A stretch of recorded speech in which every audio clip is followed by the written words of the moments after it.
Hi, I'm Margot Politis. Welcome to Study English, IELTS preparation. Today we're going to look at a topic you've probably heard a lot about, global warming and the environment. First, we're going to look at ways of brainstorming, taking notes and developing ideas. Watch while we play some vision that contains ideas about the causes and effects of global warming. While you watch, try to note down some of your ideas about what global warming is.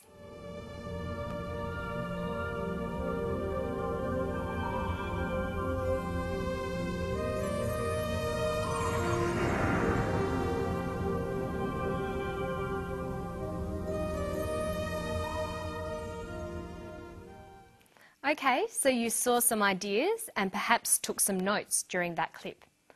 What were some of the ideas you saw? What has caused global warming?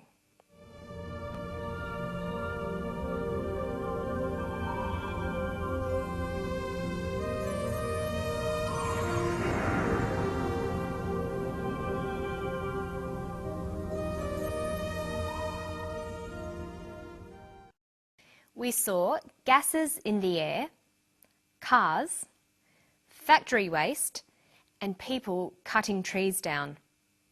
So if you made those notes, you'd get an idea that these were the things causing global warming. Now let's listen to someone talk about the causes. Heat-trapping gases are building up in the atmosphere. Heat-trapping gases are building up in the atmosphere. What else? So what is global warming? It's the result of billions of decisions. It's caused by decisions made by individuals, like driving big cars rather than small cars. And it's caused by decisions made by corporations and nations, like dumping waste into the atmosphere.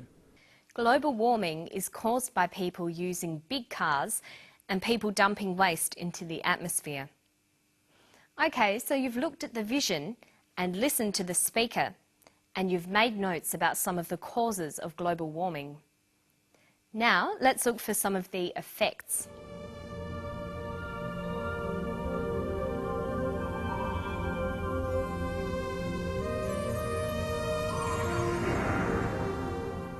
So after watching that, you might be thinking that global warming is having an effect on weather patterns and on nature. Listen to the speaker. Nature is already responding to global warming. There have been changes in global weather patterns. Trees are flowering earlier, birds are laying eggs earlier, butterflies are moving up hills. So there have been weather changes and changes to the ways trees, birds and butterflies behave. So we have a list of causes and a list of effects. You might have identified those things from a text you've read or from listening to someone speak. This is how you can take notes. Once you've got your notes, you need to be able to link those causes and effects in sentences. Let's look at a couple of different ways. The first and most basic way is just making a sequence of statements. This can sometimes be a powerful way of making a connection between things. Listen. Heat-trapping gases are building up in the atmosphere. Trees are flowering earlier, birds are laying eggs earlier, and butterflies are moving up hills. From the sequence of information, we realise that birds are laying their eggs earlier because gases are making the earth warmer. So a simple list of statements can show a cause and effect relationship. But there are other ways too. You can use the language of cause and effect. We can say, X causes Y. Driving cars causes air pollution. There are many other word choices as well. Driving cars leads to air pollution. Driving cars results in air pollution. Notice you can also turn the sentence around. Air pollution is caused by driving cars. Air pollution is the result of driving cars. Air pollution is due to driving cars. Listen to an example here. There have been changes in global weather patterns. Trees are flowering earlier, birds are laying eggs earlier, butterflies are moving up hills. So what is global warming? It's the result of billions of decisions.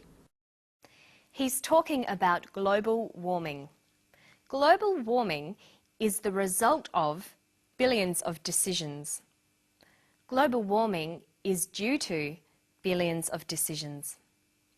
And remember, we can turn the sentence around and change the phrase. Billions of decisions cause global warming. Billions of decisions result in global warming. Billions of decisions lead to global warming. When you're writing about causes and effects, make sure you use a variety of these kinds of phrases.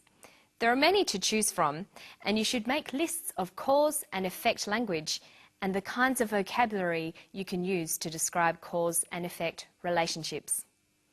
Now listen to another clip. Trees are flowering earlier. Birds are laying eggs earlier. Butterflies are moving up hills. So what is global warming? It's the result of billions of decisions. When you're writing up your notes using cause and effect language, you'll need to be able to follow or track the subject of the text. Let's look at that now. What is global warming? It is the result of billions of decisions. The word "it" here is called a referent. We use referents to identify and track subjects through a conversation or a piece of writing. If you repeat the subject too many times, your work will sound boring. Listen to this. The woman came into the room. The woman sat down. The woman drank her tea. Look at how we use reference. The woman came into the room. She sat down. She drank her tea. When you are reading, you'll need to be able to understand reference and follow the subject through the text. Other referents are this, that, these, those. Here's the clip again. Listen to the way the referents are used. What is global warming? It's the result of billions of decisions. The word "it" here refers to global warming. What is global warming? Global warming is the result of billions of decisions. And here's another referent. What is global warming? It's the result of billions of decisions. You can't manage that at the scale of the individual. He says you can't manage that at the scale of the individual. He means you can't manage global warming at the scale of the individual. But notice how the subject changes. What is global warming? It's the result of billions of decisions. You can't manage that at the scale of the individual. Managing the atmosphere has to take place at a global level. That's why it needs international agreements. Managing the atmosphere has to take place at a global level. The subject of this sentence is managing the atmosphere. That's why it needs international agreement. So the "it" here no longer refers to global warming. Now it is referring to managing the atmosphere.